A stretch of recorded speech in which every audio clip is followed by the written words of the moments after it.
Hey guys, before we dive into today's topic, I just want to give you a little bit of context. You're about to get a sneak peek into our agency owner mastermind. We run this mastermind every single week. We teach on a variety of topics and bring in a lot of different guest speakers that is all about starting and building a multi-million-dollar marketing agency. Now, we only post a portion of these on our YouTube channel to give you guys a little peek in. So if you're interested in joining the agency mastermind, go to thatcompany.com, fill out a form, and we'd be happy to share how you can get access. And when we meet with you, we'll not only go over how you get access to the mastermind, but how you get access to white label services where we handle pretty much everything from closing the sale to servicing the customer, everything related to project management. So the only thing that you have to worry about when building your agency is generating the leads and billing the clients. So if you're looking for one of the fastest ways to scale your agency without a lot of the headaches,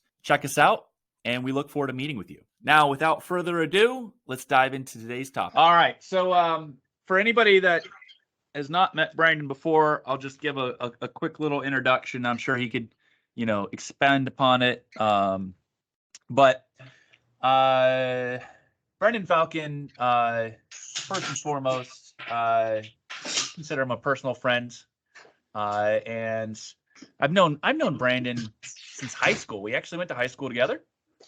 Then we parted ways. I didn't see or hear from Brandon for years, and I didn't know what was going on with his life. And then all of a sudden, he kind of just popped back up, and I was like, "Hey, I remember you."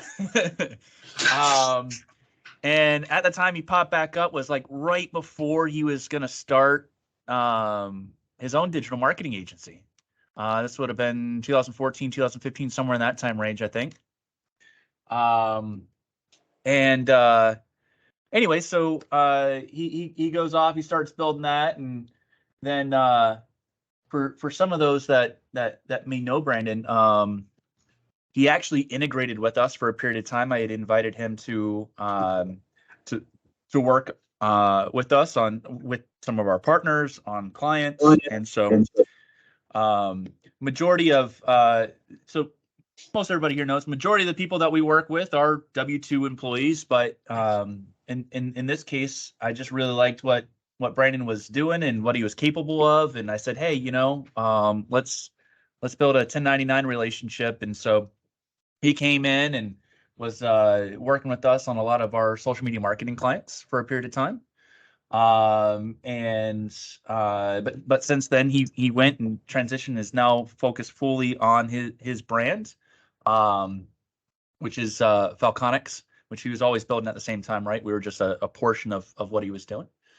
And so the reason I wanted to bring him today as one of the guest speakers is I always like to find people that are a couple steps ahead, that are close enough to the beginning that they can relate to, your struggles of kicking off an agency.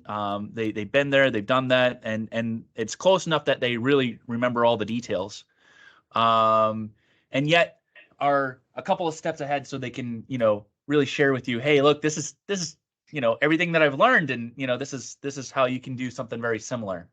So in Brandon's company, so he's Brandon Falcon. Falconics is the name of the agency. Brandon, is there anything else you want to kind of add to that introduction, or does that kind of give people a good sense of? Yeah, I think that's a good summary of it. Yeah, working simultaneously for a while and built together, and then obviously branched off at one point to do our own exclusive thing. Absolutely.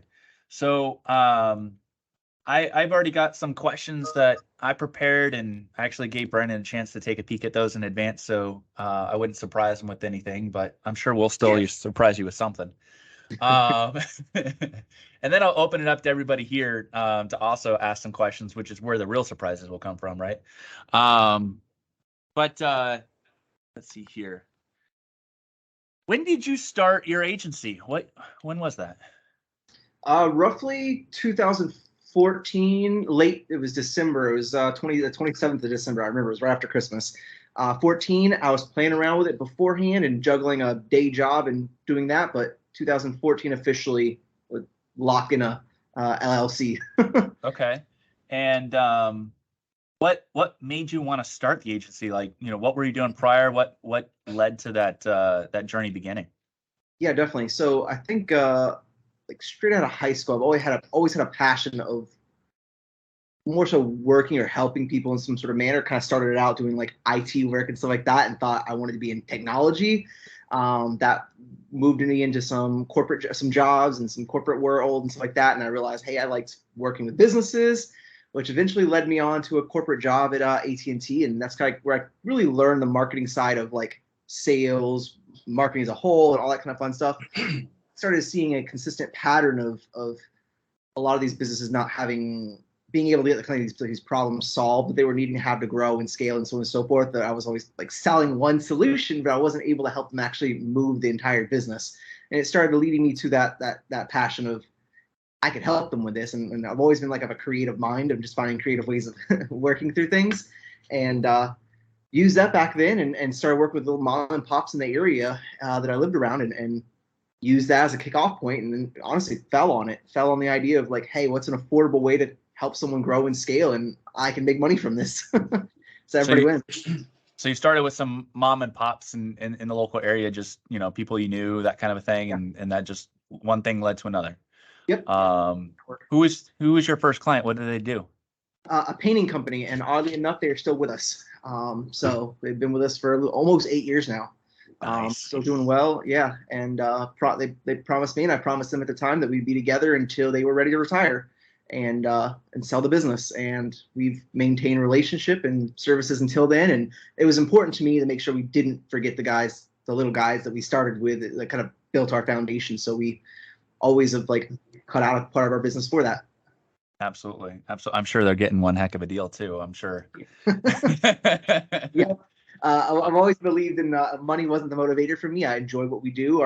Most of our team is similar minded, and so yeah, for that specific client, we've actually never increased their rates since the day one. So it's not comparable to what we do today, but in price point, but solution wise, yeah, we make sure they get taken care of. So and let's kind of paint a picture there. I know I'll ask later of current price points, but initial starting price points. Where did you start at? What was some of the first few customers? What were they paying you? Yeah, so it varied greatly, but our initial start when we started the business was organic social media. That was our forte. We felt at the time a lot of businesses everybody was going into the AdWords, AdSense, all these other things were obviously popular, Facebook ads, but we started out on the organic side, so content creation, strategy building, so on and so forth on the organic side, when you could still make movements on the organic side. And that ran us about, our entry level solution was $150 a month. So big money, but at the time I always thought it paid my electric and my internet bill at the time. That was how I looked at it. And I'm like, that's a functioning business. There you go. Started out $150 a month clients, paying your electric, paying your internet. And I know it's further down my list, but where are you at now? What do you charge customers now for services? Average start price is about $3,200 a month. 28, 3,200, 28 at the lowest end. So not 10 times the price, but 20 times or 21 times. Yeah, that's our entry solutions now. Now that we've moved from a la carte, which I know a lot of us started with and we worked with and we did one-off services, now we offer, we only work with ones that are wanting omni-channel, like the full-blown, let us come in, take over, and actually move that needle. So yeah, the entry point to that is a lot higher now. Yeah. So omni-channel, what are all the services that you provide that are wrapped up in omni-channel? Yeah, so now it's a little different because we've niched since then. So over the last year and a half, we've really focused in on who we help, which is primarily B2B software companies. And that kind of matters because we built everything around that. With that industry for us, it's been a lot of reputation building and validation in the market. So that's going to require SEO activities, organic social media activities, blog writing or content creation, email drip campaigns, funnel building, PR releases, and then we come behind to get that actual momentum, and obviously usually lead generation of some variation. Most of these companies are just needing leads into their funnel. So we will come in behind with social ads, paid ads, search platforms, and stuff like that. A little bit of just tying all of it together, reputation management, tying it all together into a unified solution or a machine, in our opinion, that fuels it. So Nice. a lot. So it's not just, hey, you can buy Google ads from us, you can buy just SEO from us, you can buy Facebook ads from us, but no, hey, we're going to do the whole thing. We're going to be the entire solution, bottom to top. Do you take on clients that are like, oh, hey, I just, I have a software company, but I just want some Facebook ads. Do you take those on, or you go, nah, that's not for us? So during the transition period over this whole year, from 2022 to the end of 2023, yes, we would still take those on because we use that as an introduction into the industry to give us more validation. We weren't against it. We've done it historically. We've worked with a la carte one-offs. Usually those are the Facebook ads or the SEO or something like that we know we can pretty consistently get a result on. But as of this year, no, we've started to utilize referral partner networks, obviously like you guys, that better align with those customers that are wanting one-off services. And in our opinion, it's too contingent on that one platform always being positive and green and like everything's working perfectly. And we've all seen changes in every type of platform and marketing strategy out there where things adjust and change over the years. We wanted to manage a minimum of 3 channels to actually work with a business, and knowing that if one starts to give us problems, we can offset with the other 2 and still get a result. That makes sense. I mean, we have one of our very, very early customers, maybe not the first customer we ever signed, but very early customer that's still with us, and they've always been omni-channel with us. Yep. And so when things are perhaps a little down in one channel, we're able to kind of highlight of like, hey, this is what's going good on with a different channel. And I definitely see that as impacting retention. So that definitely, that makes a ton of sense. So, and then I think you've worked in a lot of different industries. Kind of cover what are all the industries you've worked in? What are industries that you loved? I know you've settled on one, software, right? That you guys are all in. What made you pick software? That's a lot of questions, but yeah. Tell me the whole industry picture of where you've been and how you got to where you are now. Yeah, definitely. So before, probably like a lot of agencies early on, we had the belief that serving everyone was the best way to grow. And it took us years to really realize for us that being specific and being niche focused allowed us to really come in and make those fine-tuned solutions that really move that needle. That said, we found lots of industries over the years that we've loved working in. We've worked in fitness. We've worked in lots of e-commerce, every variation of e-commerce, B2B, B2C, so on and so forth. Liked a lot of that. Worked in, let's see what else, gym fitness, software, obviously, landscape, machinery shops, like honestly, a little bit of everything, especially like we talked about working with you guys in partnership for like white labeling, stuff like that at the time. Shoot, anything under the sun that you guys were working and prospecting for, we were facilitating. And honestly, I attest a lot of our growth to that, in the sense of it taught us how to think more broad and work in a bunch of different spaces and really just solve complex problems that you're given. But it also taught us what we didn't like and what we did like, which I honestly think is a major blessing. The being able to know this was our calling, this is who we can help. Especially because a lot of, even in any industry we go into, there's the guys at the top and there's the guys that are early starters and just get coming out the gate and so on and so forth. And that taught us that, hey, we can kind of craft solutions for anything and everything. Is once we niche down, we can move them through systems from the small guys to the medium, and the medium guys to the enterprise level solutions and stuff like that. So it's been really fun. With that being said, I think the areas we've liked most, like I said, was boutique e-commerce. That was really fun, especially when we had unique products and stuff like that the world hadn't seen before. We've loved that. We've loved fitness. Fitness we get a lot of. We service somewhere around 400 gyms over the course of our company. And obviously software. Every variation, B2B, B2C, we enjoyed just because they were so nimble most of the time. They just wanted to grow by any means, and they were open-minded to guerrilla marketing tactics or bootstrapping and so on and so forth, which honestly I find fun. So yeah.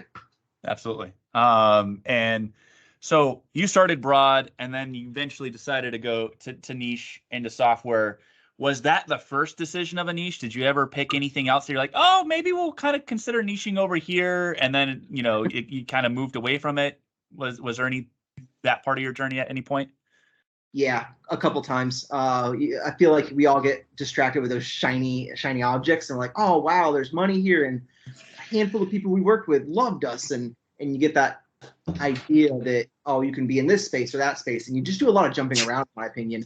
But that is one of the things, again, that we were glad that we did to learn what we actually wanted to do. And some of those being the medical field was one. They had the financial means to do marketing. Typically, they were around long enough. They were, let's be honest, like, it was a lot of times easier because they were local focused marketing, not necessarily national and global marketing efforts. We could do local SEO, which allowed us to rank clients a lot quicker. We could just take over areas very quickly with an omni-channel solution. Fitness was another one. We worked with a bunch of different fitness gyms, from little bitty startups to major brands with celebrity backings and like that, which was a lot of fun. Getting to get introductions to people and stuff like that. And then I also liked the nonprofit space. We were able to move up rather quickly in the nonprofit space with a handful of companies and make some cool introductions there as well. But we just didn't have that same burning passion over time as we felt with software, that we could make a repeatable system, but also feel like it's fresh and new every single time, because they were just so diverse in a space as narrow as we were going into. Makes sense. Yeah, I've always been a big fan of the software industry. We've had some of our largest clients. They invest a ton into marketing, right? In most cases, basically marketing is the only thing they have to do once they have the product. That's where they funnel all their revenues is. So, what gave you that taste of software that said, yeah, this is for us? Like, is there a story there? Is a client there? How did that come to be? Yeah, we had a couple companies we fell onto it through like a bunch of different referral networks. One of them, mine particularly, sold a physical product that went alongside software. So you kind of needed both to get the job done.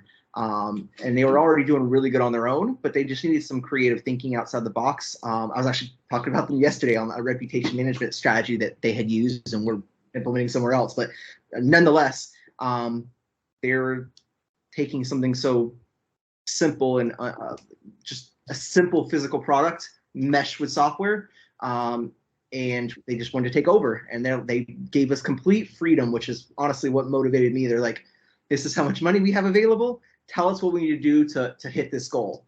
And my brain just fired off. Like, cool, I have a budget, I have a goal I have to hit, and I get to figure out in the middle how all the rest of it works.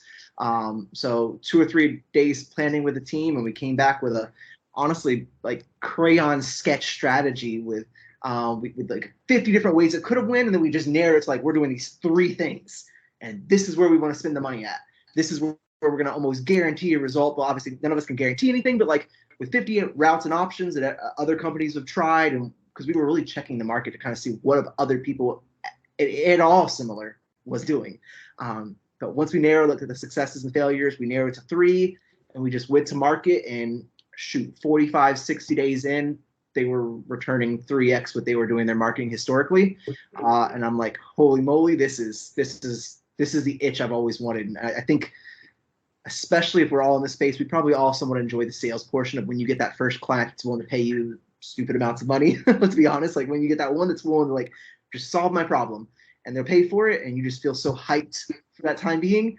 That is what we found in that industry, or that at least that specific customer, over and over and over again. Every 60 to 90 days when we reevaluate budgets and marketing efforts and stuff like that, we kept getting that same rush of excitement. And I'm like, this is what we wanted. This is that adrenaline we were hunting for and we love, and that's how we knew we were after in the right space. That's awesome. That's awesome, man. So how are you going out, and now you've gone niche? I guess let's start here.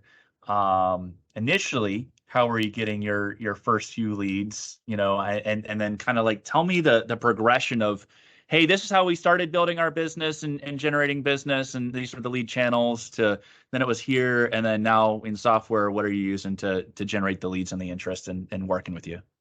Yeah, so historically over the years, we utilize partner networks. So finding solution partners already in the space, marketing companies, obviously like our partnerships and stuff like that, and just current clients, and we would work the relationships to just, who do you know, and so on and so forth. And we got really good at that, and figuring out how to get our network to give us more connections and more referrals and stuff like that, to the point of we were regularly 3 to 5 leads a week of types of businesses. And then each time, even then, we would just narrow out, cool, we don't do these types anymore, and we do want these types, and so on and so forth. We just kind of learned through that over the years.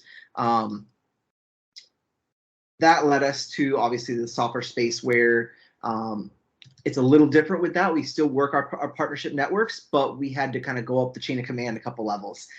So like nowadays in a space like this, especially because we're looking to, what we typically work with, already pre-seed funded companies. They're already been funded to some in some sort of manner. So they've already got a little play money, but they're not big enough to, or they've got play money. They've got a marketing budget, but they don't necessarily have internal people to facilitate just yet.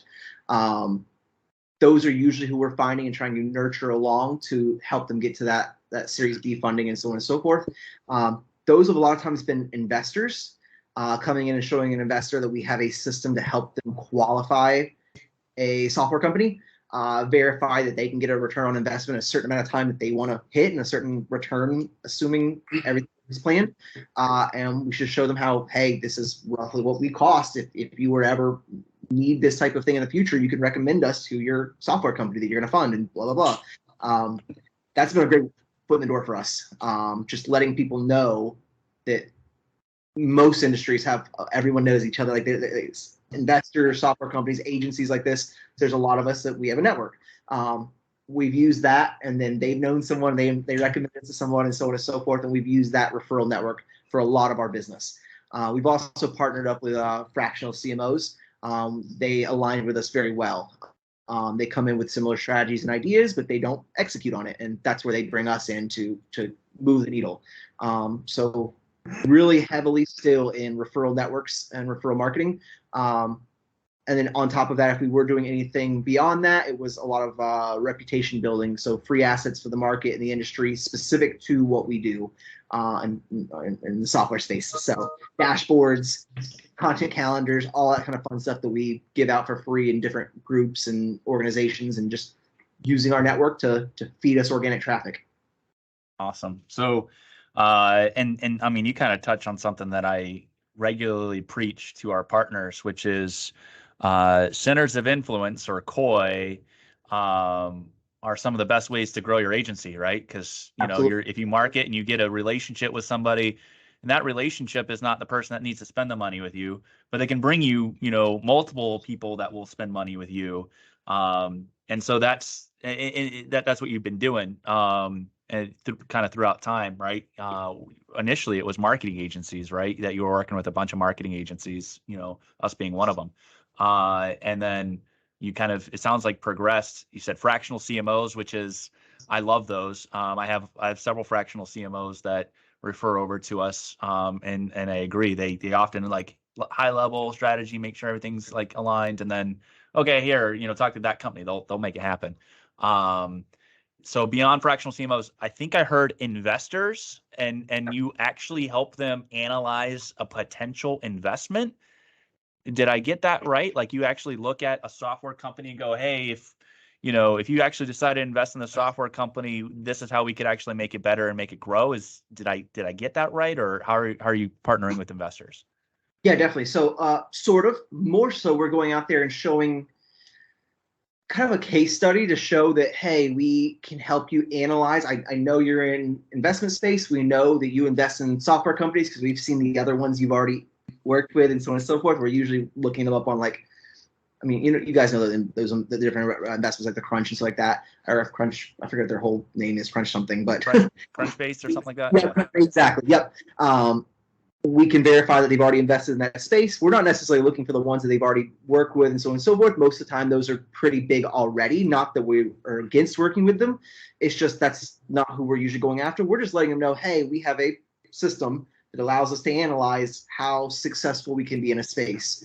And it's really a matter of honestly 5 questions that we ask, super simple, and say, give us this information, we'll analyze it, and we'll come back to you in 3 to 5 days and show you how we can move that company. And it gives us practice looking at businesses in volume to an extent, because really it's not anything crazy that we're looking at. We're just looking for a handful of metrics. And it gives them some insights like, oh, wow, this is tangible for even them. They want to go further into it. So really we're showing them that we've already done this, and let us know anyone that you're looking at, and we'll tell you if this is something we can help, and so on and so forth. And then we use our referral network to say, hey, these are other ones we've already worked with. And usually it's someone that we're speaking to them because we've already spoken to their friend, and we already worked with their friend. And it kind of just snowballs. We already have proof of concept in the space. We have a referral person that's vouching for us. And that's been pretty successful.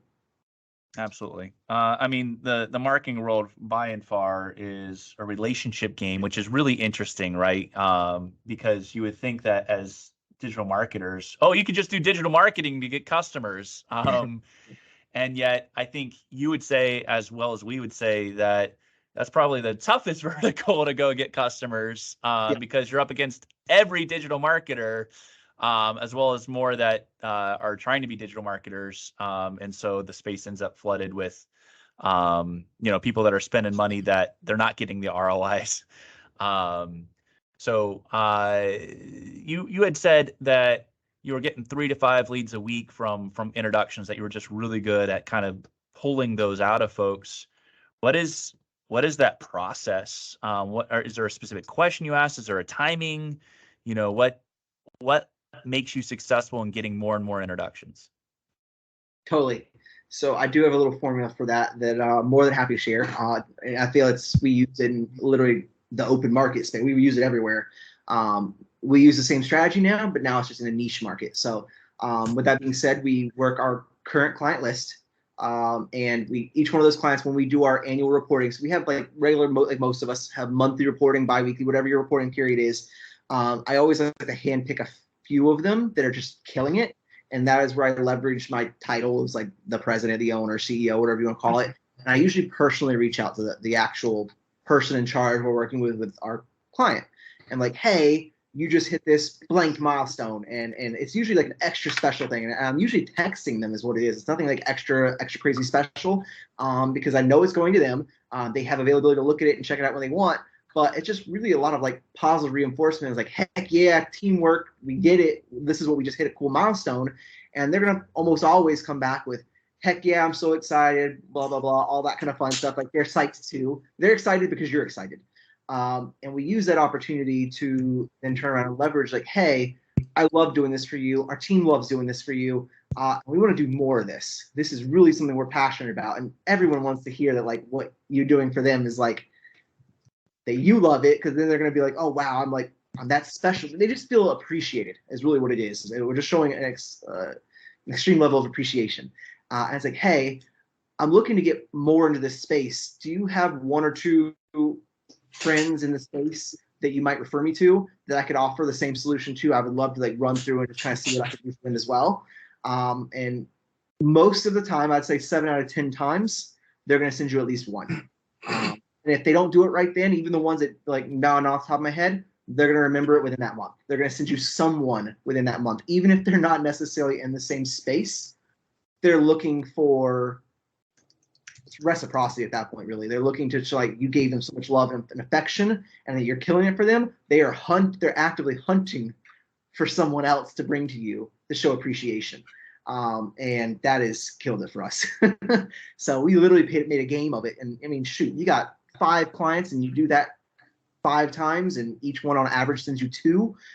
So, I mean, it snowballs really quickly. And then those people that came in, you done it with as well. And you literally make a system of it. You can very easily get a bunch of leads. Now, with that, like you mentioned, like I said, the peak, we were doing 3 to 5 referrals a week. That was everything under the sun. Goods, bads. Timmy down the street decided to start a lemonade stand. It was everything. But it was practice. That was the fun part. It takes the learning portion to figure out what you're good at doing, what you like doing, and what you want to keep doing. So yeah. Absolutely. Love it.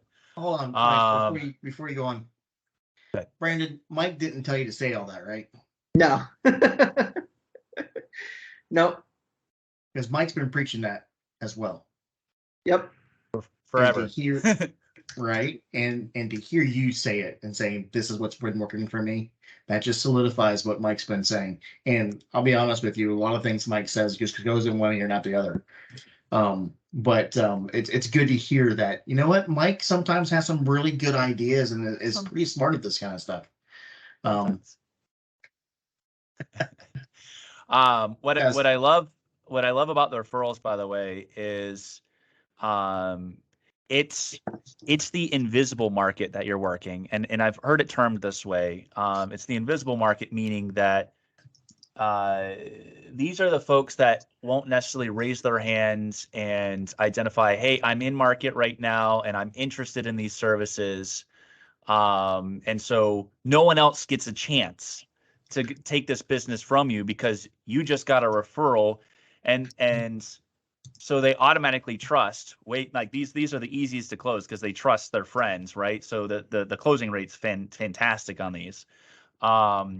But two, you're not up against a bunch of competitors in many cases because they didn't go fill out a form on your site because you're running some sort of ad or you rank or whatever the case might be. Hey, this is the solution, and my friend trusts you, and you're the only one I talk to, and done deal.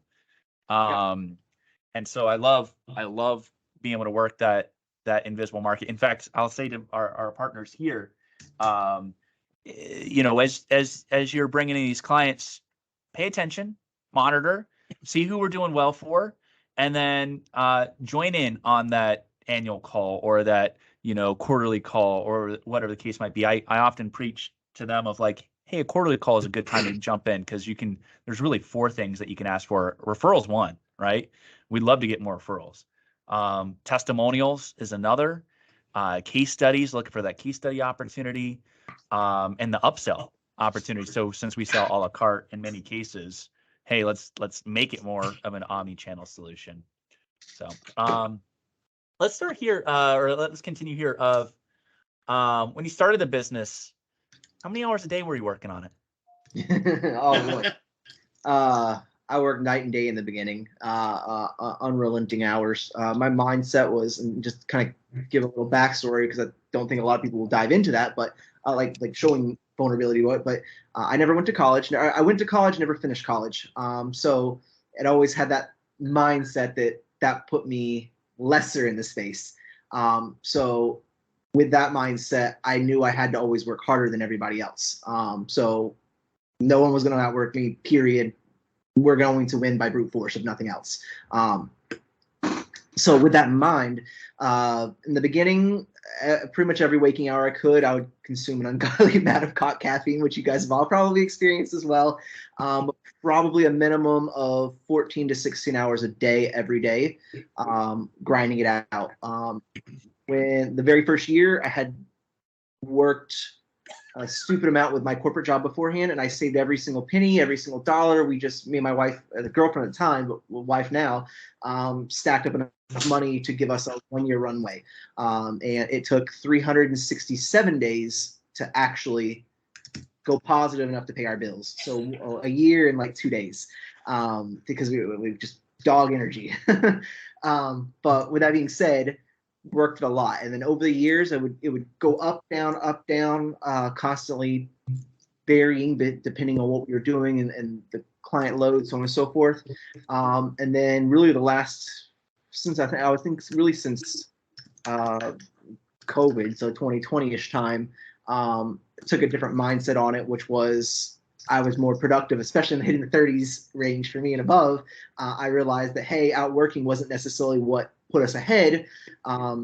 Creativity and actually coming in and being rested and being able to put those more valuable hours in that actually move the needle more, and such, made a difference. So I would say more in the last 3 years, more portion, I could get away with doing 8 hours max, sometimes as little as 2 hours. One of the things I know Mike knows, but not everybody else here knows, is the last 2 years I've more so taken summers off and traveled.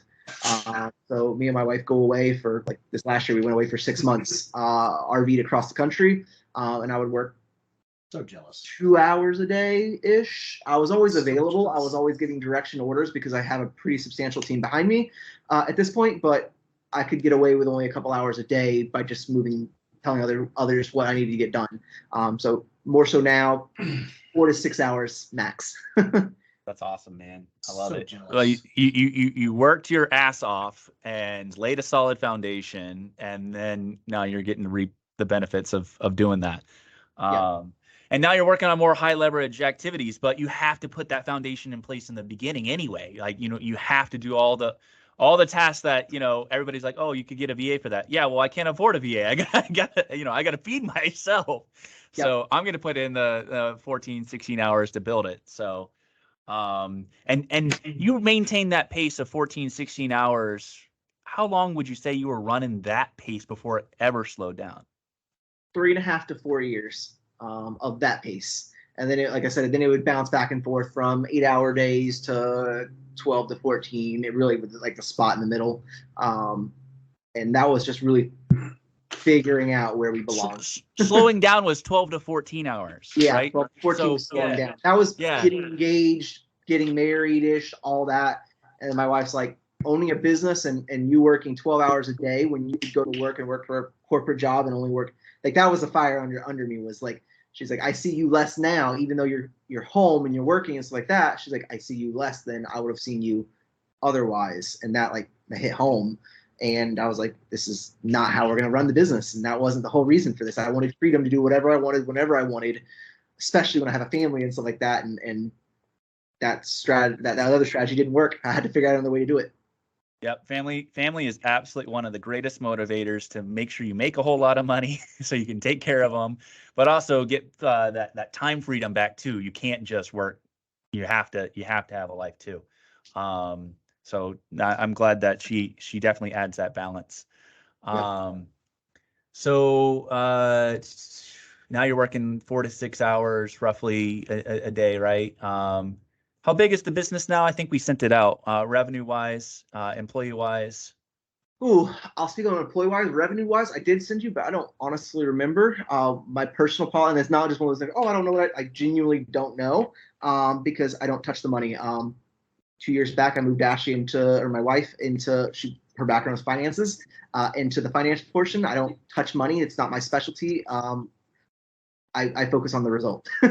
So as long as she says we're good, we're good. And yeah. Yeah, you had sent me, it was in the 40,000 a month range. Yeah, something like that. Between 40 and 50, I don't 100% know. And honestly, even when I sent you, that's probably changed because we've sold. Sure, it's been time since then. Yeah. So, okay. So the money. So yeah, that was that. I'm sorry, I missed employee count. We have 14 employees currently. Yeah. How many? So 14 employees. So we use a hybrid model, mix of US and remote. Because I know a lot of businesses stress with either all being US or all being remote. We've always run a hybrid model. We've always allowed people work from home. Our US staff is 6. Everyone else is remote. So when our US staff goes offline, our remote staff comes online and keeps the business running 24/7. Love it. Awesome. Yeah. Let's see. I think I've skipped ahead to a bunch of my questions. Oh, what are some niches that you worked in that you're like, guys, they suck, don't touch them, they're awful, avoid it at all costs? Were there any? Ooh, I didn't love the finance space. There was a lot of I say finance, like financial advisors, tax professional, pretty much anything to do with money, or highly regulated industries like that, where it's just you got to get everything approved every step of the way. We actually got one randomly earlier today, and I told my leadership, I was like, well, you already know what we do. This goes to referral partners, and it's because it's just we don't like to be shackled. Yeah. Creative. They want to move when they need to move. We're very agile. So it was just never a good fit for us. We never enjoyed that. We want creativity. And if you're like, no, I have to do it this way because that's what everyone else does and that's the rules, find one of the agencies that does that. That's it. That's their specialty. Sure, we want to be agile and solve your problem at any means necessary. So if they have a compliance department, it's not a good fit. Yeah. You have somebody you have to send something to? Oh no, it's not gonna work. Exactly. I've got to convince someone that's by the books why we want to make this cringy video and publish it on your corporate page, and they're thinking that doesn't represent us. In reality, people are going to laugh, think it's funny, and be like, I like this brand. They're comical and relatable, and that's what we're looking for. Conversation, which drives engagement rates up, and favoritism from the algorithms, and so on and so forth. Like all the things that a compliance department would not see the value in, that we didn't want to have to convince. I like it. Awesome, man. And then what do you, where do you project 2023 you'll end? What are you doubling down on right now? What are some of the big projects you're working on? Yeah, definitely. I would say 2023 goal is just getting really specific. Our industry allows, like I said, for really 3 tiers: entry level, mid range, which is primarily where we focus, and then those real enterprise solutions. Those enterprise ones have a lot of runway. They take a lot of times months to prepare, sell, even facilitate. Like the marketing plans for these are a lot, like a year out to actually get a specific result they need, because we have to change the infrastructure of an entire organization. I think our cash goal is we'll end up doubling the business this year, which is pretty awesome. Without our goal is to really more so double the business, but only increase the overhead manpower by about 15%. We're pretty fine-tuned what we do. We like what we do. We're just looking to put on more project managers to actually keep the projects moving. But I would say more of a personal goal is I more recently really identified what I liked doing, and that is solving complex problems where I'm needed and solving complex problems. That is my passion. I don't personally like having a schedule I have to wake up to and do every single day. So to be completely honest, that's my motivator for the entire business, is what allows me to do what I can wake up and just thoroughly love every single day, and then hand it off to a team that's going to facilitate. And that is what motivates me, and will keep moving the needle. And I honestly believe will give us financial benefits from doing so. Being in our superpowers is my more so. That's something I preach to my team regularly, is everyone should be in their superpowers. If you don't like what you do, are not passionate about it anymore, we look to train and retransition you into a different role that you are passionate about, and kind of makes your people better. So my thought was, if I'm doing it for them, I need to do it for myself. So awesome, man. I love it. And then I'll end here, and then I'll open it up to Q&A for anybody else in the room that has some questions. But number one piece of advice for agency owners that are just getting started, what would that be? Yeah, find out what you're good at, like I was mentioning, like the superpower, and then build systems and services around that. And you might have heard it. I've heard it many years coming into it. I think it's one of the, especially being in the space, and like I mentioned with the non-college, I think one of the things that resonated with me was I would never stop learning. I would read at stupid levels and audiobooks constantly and YouTube videos. I was always wanting to learn, and I would hear it regularly that, oh, you should do what you're good at and stuff like that, or do everything, and so like, and I've heard that too. And I really recommend, after looking back 8+ years, find the things that you're good at, find the things that your people are good at, build everything around that. That is going to make sure you have unparalleled skill sets in the market, because you define what you solve. Don't let what everyone else does or what you're hearing from other brands and so on and so forth dictate who you are, how you operate, and what makes you unique in the space. That was really what set us apart in the growth portion, was knowing that we were different, that we thought differently, that we would do anything necessary to win, and then we just built that around what we're good at. And that allows us to charge a lot higher than we've ever charged. That's awesome. All right, guys. So we got 11 minutes here. If you want to raise your hands using that function, we'll allow for any questions you have for Brandon. Brandon, I just want to say thank you so much for coming and hanging out with us and sharing your wisdom. All right, looks like we got Mark. Hey, Brandon. I looked you up on LinkedIn. I actually live in Gainesville. Awesome. So you used to live there, yeah. Yep. So I was checking out your website, and I saw that your case study is redacted. That's kind of like one of the things I've struggled with, is like, so a lot of stuff I do is like not ready for public consumption, especially when you're dealing with a lot of startups and stuff like that. So like, how does that like necessarily fly with people, or do you just have like case studies that you show people once you have a call booked, and it's just kind of like between you and the client and not public? Yeah, so historically, or I say historically, over the last couple of years, we've kept all of our case study. We redacted it from everyone. We only highlighted a handful of businesses, but we would not use data around them. We would use just who we work with. Like we would highlight, I think on our homepage, it highlights our main core brands. And the reason we did that is, and I think that leads to the end of your question here, but more so, the reason we've done that is a lot of our systems, and like I said, we would go audit brands like that. Once people start to see how we audit and decide who's successful, who's not, and how we can kind of predict a result, they can quickly backwards engineer even our clients and potentially, I don't want to say poach them, but I mean, shoot, you come in here with a startup agency and it comes in at half the price. Do I think my clients will leave? No, but do I want to even challenge them with mimicking my words, mimicking my style of auditing and so on and so forth, and that's what I wasn't willing to do. So I've left everything redacted. With that said, we've not really had a problem with it. And the reason I say that is because we've niched down now, we can actually speak to solving specific metrics and problems, and they care about that more than what name is on there. They can look and see how many leads we got, because the documents show that, we can speak to it, so on and so forth, how much they spend, all that kind of stuff. We can say it without actually saying it, and they can kind of guesstimate who we're working with. And that is not really giving me any problem. I think once or twice someone's like, I want to see the name. And you know what? That client was not the client that we wanted to work with anyway. It gets better. Get you 2 or 3 of them under the table. Like with that, if you don't already have one, and you can pretty much leverage, you don't need to leverage their name as long as you can speak to the results. Got it. And I'm sure that you get a nice benefit because most of it's done through referral network. They already trust you a lot more because their friend trusts you and said, come hang out and come talk to you. And so I'm sure that definitely helps the process. I mean, we've seen that for ourselves where we'll show logos of older clients that we worked with and things of that nature.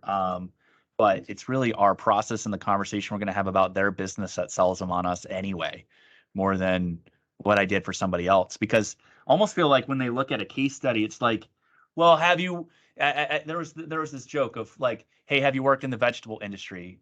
And then it was like, or sorry, have you worked with nuts before? Yeah, we've worked with, in the nuts industry. Have you worked with walnuts before? Yeah, we've worked with walnuts before. Halved or chopped? Right? It's like, okay, like calm down. Like, yes, we know there's a lot of different iterations and there's difference between your business and another business, and you don't get to just rule us out that we can't help you because we worked with a walnut in the walnut industry with somebody that halved them and not chopping them. I almost felt like that's kind of what happens with case studies. It's like, oh well, it's not quite like us. and to your point on that, Mike, I think just adding to it is if they're that particular about, but you're like, they're thinking of it from a mindset of fear, like, you either have not done it successfully, or they're concerned that that's it, or B, they're worried their competitor is more aggressive than them. It's just mindsets where I already can see a red flag from that decision maker, if that is a decision maker, obviously, that we might not align. If they should hear the strategy and be able to mentally put that together, like, oh shoot, this works for me. This can work. They don't care about the other company. They're just trying to use that other company and pretend it's them. They're in their head, they're swapping the names out already. So as long as I can speak to how we're going to solve it and the KPIs that they care about, stuff like that, it shouldn't matter beyond that. And if it does, they're probably not the customer for you. Yep. You should say more than you say yes. That's how we get the right ones. That's a change. That is a huge change for Brandon, because Brandon literally, when he built his business at the beginning, was yes, yes, yes, yes, yes, yes, yes. And so that's huge growth. So were we back in the early days. Yep. We said yes to everything that came in. I've been learning how to say no. It comes with a lot of fun being able to say no, right? Like I'm up here. We're doing it now. I worked for a big agency. Saying no comes. We're famous for saying we'd love to be your second agency. Come back when you failed with somebody else. Any other questions?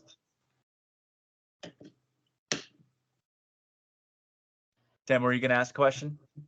Well, I was just saying I've been learning how to say no recently, because I've been learning how to recognize red flags faster, and just like when the communications, we haven't even started doing business and they're like nearly impossible. It used to be like, I'm going to grind through this because I need that $2,500 or what, and like in the last 3 months, I've probably turned down like 7 projects that had money and everything, but it was just impossible to communicate, and there's a freedom in that, as my confidence builds and as I learn being an agency guy, I'm only a couple years in, I love that, man. Hey, 7. You know what? I feel like we should celebrate that sometimes more than we celebrate the ones we took on. It's like, you said no again. You didn't take on a bad client. That's just as good. It just tells the universe what clients you want. That's right. Yep. Totally agree.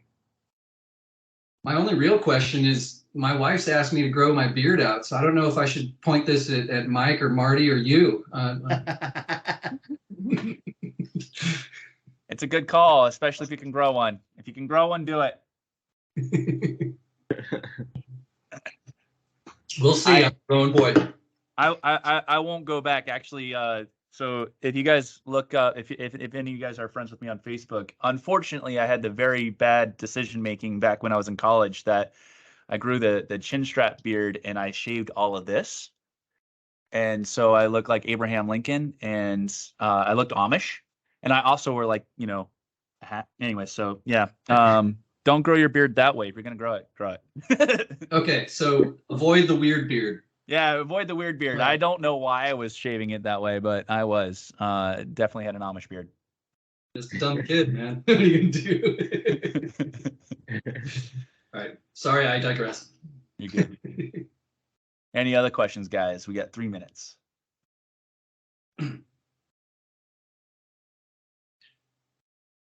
All right, I think we're gonna wrap it up. Hey, guys, give him a round of applause, hoot and holler. Make sure he knows we really appreciate him being here. Thanks, Brand. It's good to see you, brother. Till next time. Right on. Thanks, man. Brandon, always a pleasure, man. Appreciate you guys having me. Yeah, And thank you Mr. so Fish. much. I really appreciate it, man. Yeah, I think there's a lot of valuable lessons here. And guys, COI, Centers of Influence, it's the way.